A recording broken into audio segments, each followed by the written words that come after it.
منافقوں ہم تمہاری بات ہے، قرآن وہ کتاب ہے در سے انقلاب ہے، جو اسوہ رسول ہے ہمارا وہ اصول ہے، جو اسوہ رسول ہے ہمارا وہ اصول ہے، علی کا طرز زندگی منافقت کی مار ہے، علی کا طرز زندگی منافقت کی مار ہے، حسینیوں کی زندگی عقیدہ و جہاد ہے، حسینیوں کی زندگی عقیدہ و جہاد ہے، ہے ہماری درسگاہ کربلا کربلا ہے ہماری درسگاہ کربلا کربلا حق کا سیدھا راستہ کربلا کربلا شہادتوں کا راستہ کربلا کربلا یا امام المنتظر اللہ جل اللہ جل یا امام المنتظر اللہ جل اللہ جل نعرہ حیدری یا علی یا علی یا علی مدد حق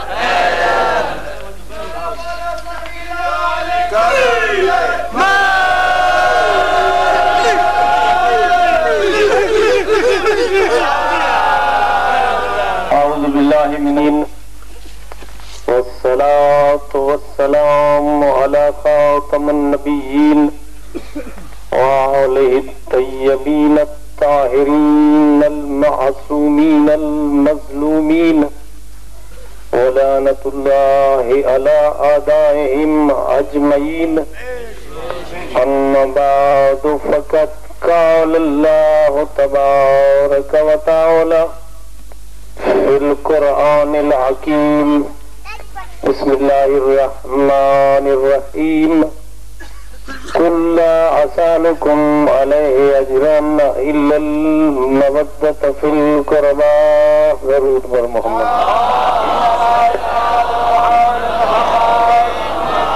میرے سنی اور شیعہ مسلمان بھائیوں، اس سے قبل کہ میں اپنی مختصر سی اس گفتگو کا آغاز کروں، عزاداران امام حسین سے ایک گزارش ہے کہ سرکار صادق آل محمد فرماتے ہیں کہ جب میرے دادا مظلوم کی صف عزا پہ آ جاؤ تو اپنے بالوں کو بکھیر دو، گریبان کو کھول دو، بٹن کھلے ہوں، آستینوں کو الٹ دو، ماتمیوں کی شکل بناؤ اور صف عزا پہ جن کے گریبان بند ہیں وہ بٹنوں کو کھول دیں اور جن کی آستینوں کے بٹن بند ہیں آستینیں الٹ دیں۔ سرکار صادق آل محمد کا ارشاد ہے۔ میں نے آیت تلاوت کی ہے آپ کی خدمت میں، سنی بھائی ہوں یا شیعہ ہوں، جو رسول اللہ کا کلمہ پڑھتا ہے، لا الہ الا اللہ محمد رسول اللہ پڑھتا ہے، وہ دائرہ اسلام میں ہے، اس پر کچھ دین کی شرائط ہیں، اس کے لیے کچھ واجبات ہیں جن پر بحیثیت کلمہ گو اس کو عمل کرنا ضروری ہے۔ سرکار ختم المرسلین کے صحابہ باوفا ایک مقام پر اکٹھے ہوئے اور یہ تجویز پاس ہوئی کہ ہم رسول اللہ کے پاس جاتے ہیں اور انہیں گزارش کرتے ہیں کہ آپ نے ہمیں دین اسلام سکھایا ہے، جس کے بارے میں اللہ کہتا ہے ان الدین عند اللہ الاسلام، اللہ کے نزدیک دین صرف اسلام ہے۔ آپ نے ہمیں بت پرستی سے روک کے خدا وحدہ لا شریک کی عبادت سکھائی اور جنت کے رستے پہ گامزن کیا، ہم جہنم کے رستے پہ چل نکلے تھے۔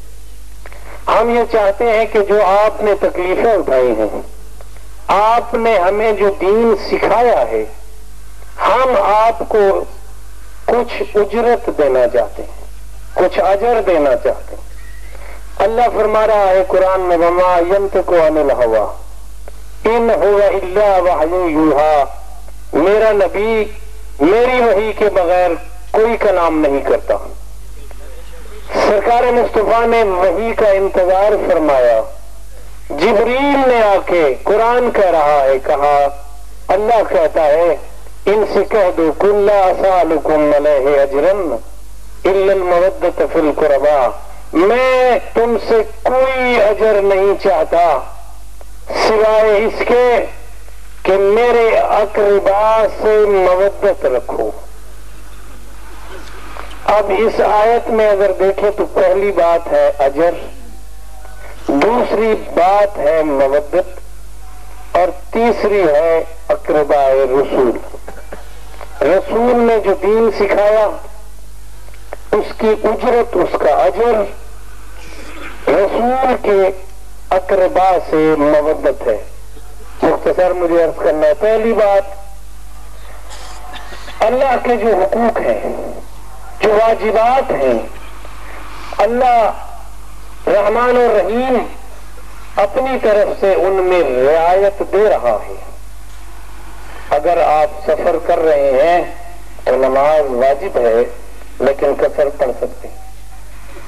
اگر سفر میں ہیں یا بیمار ہیں تو روزہ بعد میں رکھ سکتے ہیں۔ اگر صاحب استطاعت نہیں ہے تو زکوٰۃ یا حج اس صورت میں واجب نہیں ہے، اللہ نے ایک رعایت دے دی ہے۔ لیکن جو اجر رسالت ہے، دین سکھانے کا جو اجر رسول نے اللہ کے حکم سے مانگا ہے، اس میں کوئی رعایت موجود نہیں ہے۔ نہ سفر کی حالت میں، نہ بیماری کی حالت میں، کسی حالت میں اجر رسالت معاف نہیں ہے۔ اور جس وقت اجر رسالت ختم ہوا، دین رسمی شمار ہوا۔ دین پہ عمل ہے اجر رسالت کے ساتھ۔ آپ اگر رسول اللہ کی اجرت اور مزدوری نہیں دیں گے تو پھر دین پر عمل کا فائدہ نہیں ہوگا۔ یہ گلیوں اور بازاروں میں اپنی جان و مال کی پرواہ کیے بغیر سر ننگے جو ماتم کر رہے ہیں، یہ اجر رسالت ہے، یہ مودت فی القربا ہے۔ محبت کیا چیز ہوتی ہے؟ جہاں دنیا کی محبتیں قربان ہو جائیں، جان مال اور اولاد بھول جائے۔ اور یہ شیعہ قومی ہے کہ میں اپنی تعریف نہیں ہوں، ساری سادات و مومنین میں یہی رواج ہے کہ دوران محرم الحرام اگر ہمارا کوئی نوجوان دنیا سے چلا جائے تو ہم صف ماتم نہیں بچھا جب تک کہ زہرا کے بیٹے کی کل خانی کی مجلس نہ ہو جائے۔ یہ اپنوں کو بھول کر، اولاد کو بھول کر، جان مال اولاد کو بھول کر آل رسول سے مودت کرنا، یہی مودت اور اجر رسالت ہے۔ اور پھر اگر اقربا کی بات ہے، آپ چاہیں کسی کو اقربا میں شامل کرتے رہیں، آپ کی مرضی ہے، لیکن حسین کو آپ اقربا سے خارج نہیں کر سکتے، جس کے بارے میں رسول اللہ نے وما ینطق کے مصداق نے فرمایا حسین منی و انا من الحسین۔ جس کو رسول کہہ دیں کہ حسین مجھ سے ہے، پھر اس کو رسول کے اقربا سے کوئی خارج نہیں کر سکتا۔ حسین رسول کے اقربا میں سے ہے، تو حسین کی مودت قرآن کی روح سے واجب ہے، اور یہ حسین سے مودت کا اظہار ہے شریعت کی روح سے۔ جو اس دنیا سے چلا جاتا ہے اس کے آپ پر 4 حق ہیں۔ پہلا، اسے غسل دیا جائے، دوسرا اسے کفن پہنایا جائے، تیسرا اس کی نماز جنازہ ادا کی جائے، چوتھا اس کو قبر میں دفن کیا جائے۔ ہے نا اسی طرح بات؟ جو مسلمان اس دنیا سے چلا جائے، چاہے وہ کتنا غریب ہو، مسلمان مل کر بھی اس کے کفن کا انتظام کرتے ہیں، غسل کا بندوبست کرتے ہیں، جنازہ پڑھتے ہیں اور اسے دفن کرتے ہیں. غسل اور کفن کے بعد جب گھر سے جنازہ اٹھتا ہے تو جنازہ آگے ہوتا ہے. جنازے کے پیچھے قبرستان یا جہاں پہ نماز جنازہ ادا کرنی ہوتی ہے اس جگہ تک جنازہ کے پیچھے ایک جلوس ہوتا ہے نا جلوس جو لوگ اکٹھے ہو کر چلتے ہیں وہ بھی تو ایک جلوس ہوتا ہے. آگے جنازہ جا رہا ہوتا ہے اس کے پیچھے پیچھے جلوس جا رہا ہوتا ہے. عزاداران امام حسین مسلمان بھائیوں کربلا میں کیا حسین کے یہ حقوق پورے ہوئے؟ کیا حسین کو کوئی تاریخ بتاتی ہے کہ غسل دیا گیا؟ حسین کو کفن پہنایا گیا؟ حسین کی نماز جنازہ ادا کی گئی یا حسین کو دفن کیا گیا؟ دفن کرنے کی بجائے حکم ملا کہ حسین کی لاش پہ گھوڑے دوڑا دو. ہم اس حسرت کو پورا کر رہے ہیں. آج بھی مسلمان غائبانہ نماز جنازہ ادا کرتے ہیں. اسی بات کو لے لیجیے میرے مسلمان بھائی کہ یہ جو ہم تعزیہ نکالتے ہیں یہ حسین کے جنازے کی شبیہ ہے جو رسول اللہ نے کبھی خود شبیہ بن کے دکھایا. جب حسنین نے کہا نانا جان ہماری سواری نہیں ہے تو سواری کی شبیہ بنے. کہا لوگوں کی سواری کی مہار ہے تو اپنی زلف مہار بنا کے دی. اور لوگوں میں حسنین کی سواری کی شبیہ بن رہا ہوں. کسی دور میں اگر محبت رکھنے والے حسین کی سواری کی شبیہ بنائے تو اعتراض نہ کرنا. ہم یہ حسین کے جنازے کی شبیہ بنا کر اس کے ساتھ ایک جلوس لے کر چلتے ہیں. ہم اس حسرت کو پورا کرتے ہیں اور کہتے ہیں اے بطول اب راضی ہو جا, ہم تمہارے بیٹے کے جنازے کی شبیہ اٹھا کر تمہاری حسرت کو پورا کر رہے ہیں. یہ وہ حسرت ہے جو گلیوں اور بازاروں میں پوری ہو رہی ہے اور یہ ایک احتجاج ہے ظالم کے ظلم کے خلاف. لفظ ماتم ماخوذ ہے متم سے اور متم عبرانی زبان کا لفظ ہے جس کا معنی بنتے ہیں احتجاج. یہ ایک احتجاج ہے جیسا کہ سب مسلمان بھائیوں نے مل کر ناروے سے یا کسی دوسرے غیر مسلم ممالک سے اخبارات میں ایسے خاکے بنائے گئے جن سے توہین رسالت ہوئی تو پورا عالم اسلام سراپا احتجاج بن گیا. سڑکوں بازاروں اور گلیوں میں مسلمان نکل آئے احتجاج کر رہے. کسی نے پوچھا بھائی اپنا نقصان کر رہے ہو, کتنے بندے اس رش میں لقمہ اجل بن گئے جس کو علماء کرام نے کہا یہ شہید ہیں, یہ عشق رسول میں شہید ہو گئے ہیں. توہین رسالت کے خلاف احتجاج کرتے ہوئے یہ شہید ہو گئے ہیں. کسی نے کہا بھائی اس سے مخالف کو دشمن کو کیا نقصان ہوا, آپ تو اپنا نقصان کر رہے ہیں. تو جواب ملا ہم احتجاج کر رہے ہیں, دشمن کو پتہ کیسے چلے گا؟ ہم غم و غصے کا اظہار کر رہے ہیں, دشمن کو کیسے پتہ چلے گا کہ ہمیں تکلیف پہنچی ہے؟ ہم بھی یہ جلوس نکال کے اس ظلم کے خلاف احتجاج کرتے ہیں جو کربلا میں ہوا.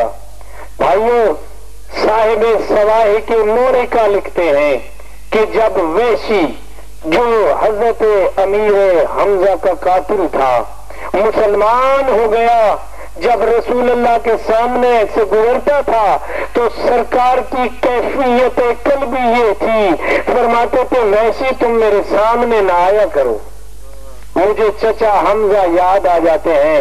صاحب سوائی کی مورکہ لکھتا ہے ابن حجر مکی, عزاداران امام حسین مسلمان بھائیوں ابن حجر مکی لکھتا ہے کہ اگر رسول اس موقع پر ہوتے جب بطول کی بیٹیوں کی چادریں اتاری جا رہی تھیں، جب رسول کی بیٹیوں کے خیموں کو جلایا جا رہا تھا، تو اس وقت رسول اللہ کی کیا کیفیت ہوگی، کیا کیفیت ہو کی بیٹی کی، جو جلوس لے کے شام کے بازار میں گئی اور ایک بات کی تھی، یزید تم سمجھ رہے ہو کہ ہماری تمہارے دربار میں پیشی ہے، نہیں نہیں، یہ تمہارا یوم حساب ہے، اور میں زہرا کی بیٹی ابو طالب کی بیٹی اس وقت یہاں سے واپس آ جاؤں گی جب دشمنوں سے زبانی ہار منوا لوں گی۔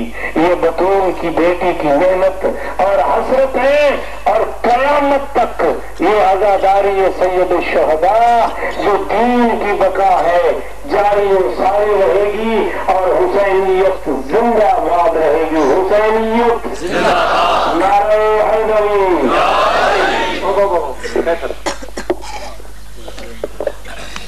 علی اشرف الانبیاء والمرسلین محمد و آلہ الطیبین الطاہرین المعصومین واللعنۃ الدائمۃ علی اعدائہم اجمعین من الآن الی قیام یوم الدین بعد یوم الدین۔ اما بعد فقد قال اللہ تعالی فی کتابہ المجید والفرقانہ الحمید وہو اصدق القائلین۔ اعوذ باللہ من الشیطان الرجیم، بسم اللہ الرحمن الرحیم۔ وقال لهم نبیہم ان آیت ملکہ ان یاتیکم التابوت۔ سامعین محترم، پہلے میں امام حسین علیہ السلام دے انہاں ماتمداراں دا ثواب دسنا چاہنا اور اس دی بھی وضاحت کرنا چاہنا کہ جناب رسالت مآب نے انہاں ماتمداراں دا ثواب کس موقع تے بیان کیتے۔ جس وقت جناب حسین علیہ السلام دی ولادت ہوئی ہے، اس وقت رسالت مآب جناب بطول دے گھر آئیں اور نگاہ پہ جناب حسین تے جناب جبرائیل نے عرش معلا چھوڑے اور فرمینن یا رسول اللہ، خالق فرمیندے تھوڑا اے نواسا اے حسین کربلا دیدہ محرم نو شہید ہوئے سی۔ تو اس وقت جناب رسالت مآب نے سارے دے سارے مسائب بیان کیتے، جناب بطول بہت زیادہ گریہ کیتا۔